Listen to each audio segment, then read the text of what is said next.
Hi everyone, this is Jim. Welcome to round 20 coverage of the Zurich 1953 Candidates Tournament. For this round, I selected the game Reshevsky against Euwe to take a look at. So Reshevsky in second place in the tournament is a point behind the leader Smyslov, looking to gain a win with the white pieces. His opponent Euwe started out strong, but he's had a bit of a slump, and he's down in the tables. Let's see. Here's a picture from Euwe. Euwe is a former world champion. He won I think it was in 1935 when this picture was taken, won the match against Alexander Alekhine and then lost the rematch. And so he's back in the Candidates Tournament, looking for another shot at the title. And Reshevsky, I showed a picture of him in an earlier video taken when he was a child, playing simultaneous against a bunch of old bearded gentlemen.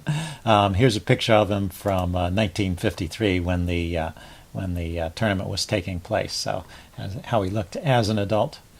So this game starts off with d4, knight f6, and we get into the Nimzo-Indian defense, which is quite a popular opening in this tournament. It was played several times before, and also this line with e3, the Rubinstein variation, seems to be the way that it was played in those days, because almost all the games continued with this e3 move, which is maybe the number 2 choice today. I think the top choice these days is queen c2, and also knight f3 is a respectable move here as alternatives to e3. Okay, black continues with c5, undermining the center, and white develops his pieces.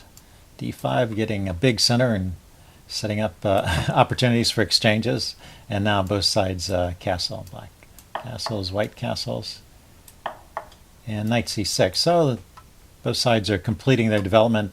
White decides now is a good time to put the question to the bishop. It's been sitting here. There's no longer a pin on the knight. The knight's free to move, but the bishop is always threatening to take the knight at an awkward moment. So white forces the issue, and black takes. So this gives up the bishop pair. White has the bishop pair now, and black doesn't. But white has these doubled pawns, which may become weak. In particular, this c pawn sometimes comes under attack. Oh, in this case, it gets exchanged off right away. But there's still another c pawn, and the center itself is subject to attack. But in the long run, white has somewhat of a material advantage with the two bishops. So interesting way to play. Queen c7, putting some indirect pressure against the bishop. I think the most common move these days in this point is just to drop the bishop back to d3. There's a number of other ways to play. Bishop b2, queen to c2. This position, funny enough, was reached in this tournament twice before with Reshevsky with the black pieces, because he played the Nimzo-Indian. And in round 1, Najdorf-Reshevsky, Najdorf continued with the move a4, which was criticized as not really being to the point. And in round 3, Averbach against Reshevsky continued with the move rook e1.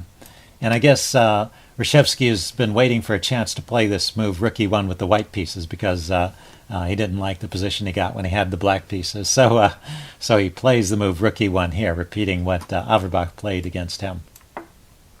Now, in his game, Reshevsky played rook d8 to stop the pawn from coming forward. But Euwe has seen these moves and has come up with a different idea. Reshevsky played rook d8 first and then e5.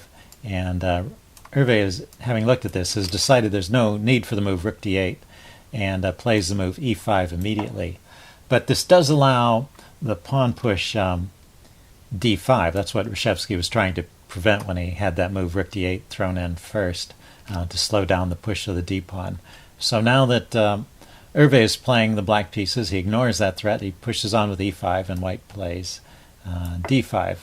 So I think this is an interesting story for the illustration of how opening theory evolved, particularly in the days before computers. They would just grandmasters would play these openings, and based on their own experiences and what they saw in other games, they would either repeat those moves or they would try out different moves. And that's how the moves that were successful stuck, and the ones that weren't successful died out. And that's how opening theory evolved over the years.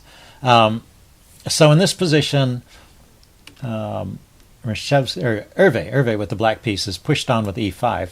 And this is one of those experiments that has not been repeated so much. I think after the game, it was suggested that knight a5 would have been a better move here.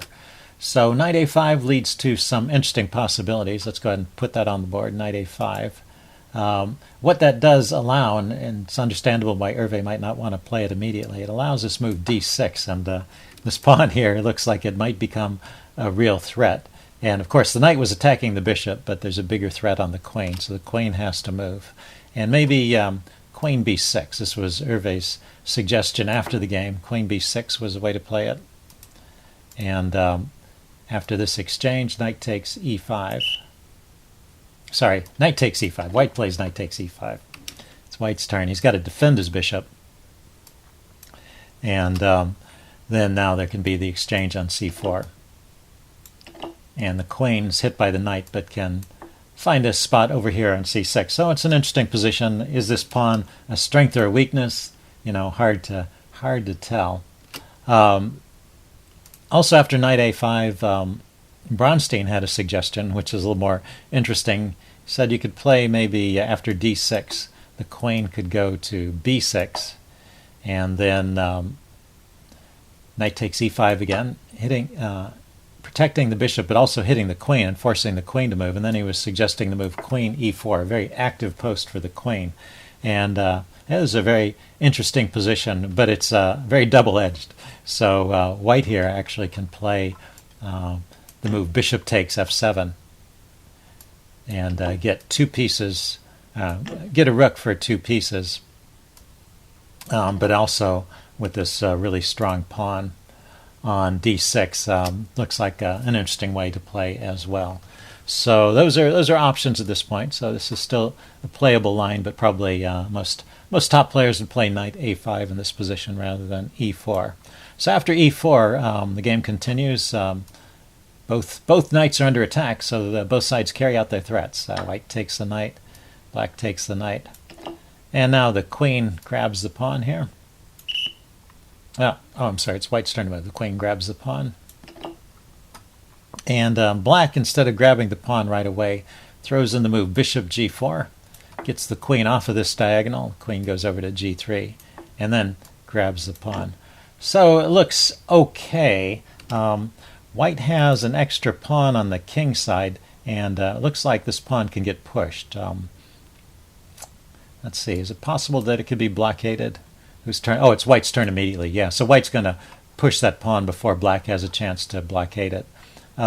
So White is going to have some advantage on the king side and center. He's still got the bishop pair, and then he's got these two pawn weaknesses on a3 and c3. So there's still possibilities for black in this position, and the material is even. So, but overall, the chances seem to favor White in this position after the move e4. So the bishop drops back to h5. The other point of that bishop maneuver, to come over and chase the queen off the diagonal, was also to get back to defend the king side, because he had a suspicion that with the queen over here, Reshevsky was probably planning some kind of king side attack. And in fact, Reshevsky pushes on immediately with e5. Not content with just opening up a line for his bishop, he also wants to push this defending knight out of the way. So the knight goes to d5, blocking this bishop. And momentarily, at least, that can be chased away. And now Reshevsky pushes on with a4. So this opens up another square for his dark squared bishop, so it has a lot of scope. He hasn't quite decided where he's going to place it yet, and he's just gained a little more space on the king side. And right here is a move where Bronstein criticizes this move. What Euwe plays here is a6. And what Bronstein's comment is he says that basically this bishop is halfway through a maneuver. It started from here, it came out to chase the queen, it dropped back to here. It needs to finish the maneuver and come back to g6, because sitting out here, it's a bit of a target, and that comes into play later in the game. So that's the move here. Complete your plan before starting on a new plan. That was his comment. So this a6 starts a plan on the king side, and Reshevsky is ready for this and he starts playing on the queen side. Reshevsky is ready for this queen side counterplay. He doesn't want to have this bishop chased away at the moment, and he pushes on with a5. So that was another point of this a4 move, was to prepare this push onto a5 and try and keep these pawns permanently backwards. And this b pawn would be a weakness that white can play against. So Euwe decides to go ahead and dissolve his weakness on the queen side by playing b5. And this is one of those things, he almost gets away with it, but in fact this loses a pawn. So the way it works is white takes the pawn, and black takes back with the knight, hitting the bishop. And now rook takes a6. Kind of a funny move, leaving the bishop hanging,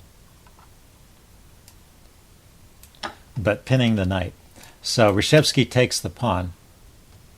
And after rook takes, bishop takes, and c4, it looks like this bishop is getting trapped over here. So that's actually why I said Euwe almost gets away with it. If we back up, Bronstein's comment at this point was that not every grandmaster would grab this pawn. You know, there were other moves that could be played, but it is the best move to actually go ahead and win that pawn.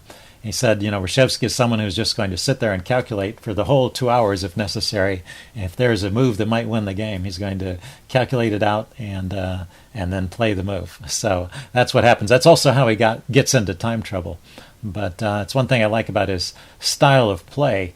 You know, if he sees an advantage, you know, he will calculate it out and figure out all the tactics. And he's found a way to save his bishop.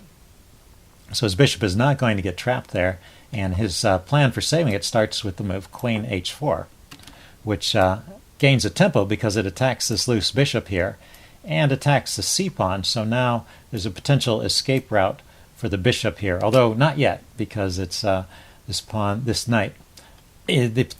guarded by both the knight and the bishop, but it puts some sideways pressure on the c-pawn, providing a potential escape route. So rook a8 was played immediately, just giving up the bishop effectively. Reshevsky doesn't take this bishop right away. What he does is he just plays a developing move, bishop e3, attacking the knight. And this you might think is funny, but you have to realize that black is not yet threatening to take the bishop because of queen to d8 checkmate. So the rook is stuck on the back rank. Of course, if we back up a second, if Reshevsky had just taken the bishop instead of developing his bishop to e3, then rook takes bishop would be possible because the back rank mate would no longer be threatened. So he doesn't bother to take this bishop, but he keeps the threat hanging, and he develops another piece with an attack on this knight. So he's got a plan for rescuing his bishop. If nothing changes, he can play bishop takes knight and then bishop takes pawn, gets another pawn, and the bishop escapes. So after bishop e3, the move h6 is played, leaving everything hanging and just providing an escape square for his king. So now this rook really is threatening to take the bishop. So here Reshevsky cashes out. He takes the bishop over here and gives up his light squared bishop on the other side of the board. But he's ended up a pawn up, so the complications have slowed down a bit. We're in a simplified middle game with just a queen, a rook, and a bishop versus a queen, a rook, and a knight, and an extra pawn in the center. He immediately plays bishop d4 to cement his center pawn. The thing about this position is it's not entirely clear that white has a win. Certainly white is better, but this isn't the world's greatest bishop at the moment. It's on the same color as these center pawns. But this pawn is mobile. If black can successfully blockade it, that may be the seeds of a drawing strategy for black. And so black starts with this knight maneuver, knight to d5. And the queen goes to g4. And what else pins the g-pawn? Maybe the bishop will come back here and threaten the h-pawn at some point. and the queen is also looking at this square. So queen to e6 was played. Anyway, challenging. Reshevsky decides not to trade at this moment, but to keep the queens on, drops the queen back to f3. And the knight goes to e5, and black is planning, cancel that, the knight goes to e7. I don't know, c7 may have been a move too there. There's no checks. I think he's planning some maneuver with the knight to try and get the knight to blockade where the queen is. That's why I was thinking knight to c7. Let's back up. Is knight to c7 a playable move here? Just out of curiosity. Rook b1 is good. It's interesting. That similar kind of theme happens in the game. So we'll go back to the game. Knight e7 was played. And now h3, giving his king a little lift. And queen to d5, challenging the queen. And at this point, there doesn't appear to be any way out of the trade. Well, he could move the queen back to g4, I guess. Might just repeat. So he goes ahead with the trade, still keeping an advantage. And then plays the move g3. So this keeps the knight out of some key squares here. And now knight to c7 was played here. This is a move that was criticized, although once again it seems kind of like a logical move. The knight's coming here to blockade the pawn, potentially. The suggestion from Bronstein and also Euwe after the game was to play the move rook a3 here. Of course, the best black can hope for is a draw in this position, but he's hoping to exchange down and get into some kind of drawn endgame. The line that Euwe gave was the immediate e6 with an exchange. Rook takes. Knight takes c3, grabbing the pawn. Rook to e7, threatening on g7. And then king to f8. But this actually doesn't work at all. This loses because there's too many threats on the position. The two main threats are bishop here, which is a fork of the king and the rook, and so the move here introduces another threat, rook e3, attacking the knight here, and so the combination of these threats means that black is actually just losing a piece in this position. So if we back up, in this position, maybe g5 could be played, and there's drawing chances in this line. So he's right to this point. If we back up, the chess engine finds an improvement here. So after rook a3, the engine is not in any hurry to play the move e6. He just plays king to g2, just lifting the king up off the back rank, making kind of a waiting move. And then if black grabs the pawn, knight takes c3, which actually is the best move here, then rook c1, and white is getting the pawn back, and he's keeping this bishop versus knight scenario, although the pawns are all on one side of the board, so the knight's a decent defender. Anyway, he's keeping his winning chances alive with this kind of sequence. So that's the way. The game would still be unclear. It's not like there's an easy draw at this point with rook a3. But knight c7 was played during the game, and so now this move rook b1 is played. Just like before, the threats over here on the queen side, he can come into the 7th rank or the 8th rank, start to look pretty dangerous. The knight goes to e6, blockading the pawn, and now rook to b8 check, chasing the king to h7, and rook to c8, going after the c pawn. So rook to a4, defending that, and now bishop to e3. This pawn is not under attack, and there's no piece around that's able to attack this pawn, so the bishop is free to maneuver around, and perhaps he can throw some pawns forward. At this point, the engine move here is g5 is the best way to defend. Let's go ahead and explore that a little bit. After g5, king g2. It looks like the thing is that Black's pieces don't seem to have very many good moves. This rook is stuck here. He can't go sideways, so he can't waste moves with the rook, and he's got to hold on to the pawn. The knight's on a good blockading square. It's not clear where it can go to improve, and so White has all the time in the world to kind of improve his position. So this move g5 at least gives Black's king a square to move to. g4, taking away more squares. f6, and after some exchanges, it looks like White emerges with a better endgame position. So that's the computer line. Still winning for White.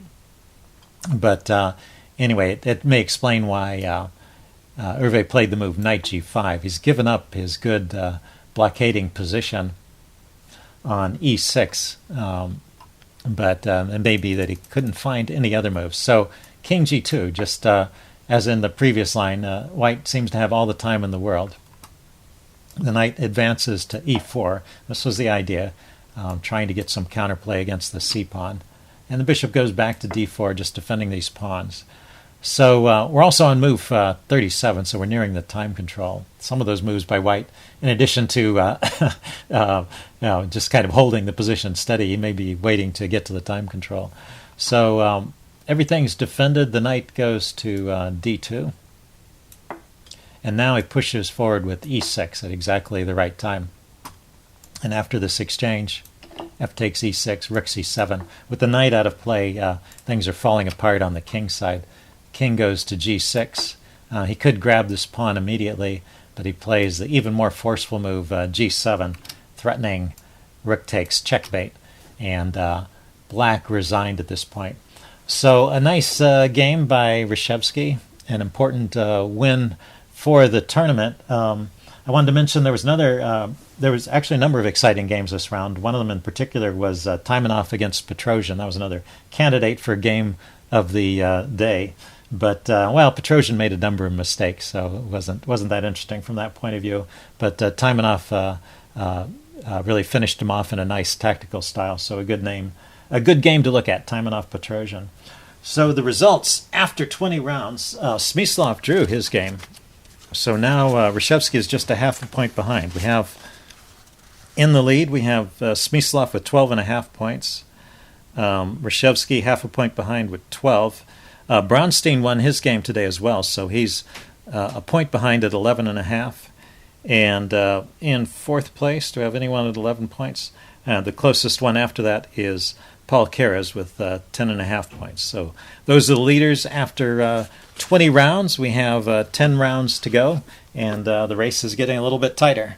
So stay tuned for next round coverage. See you then. Bye.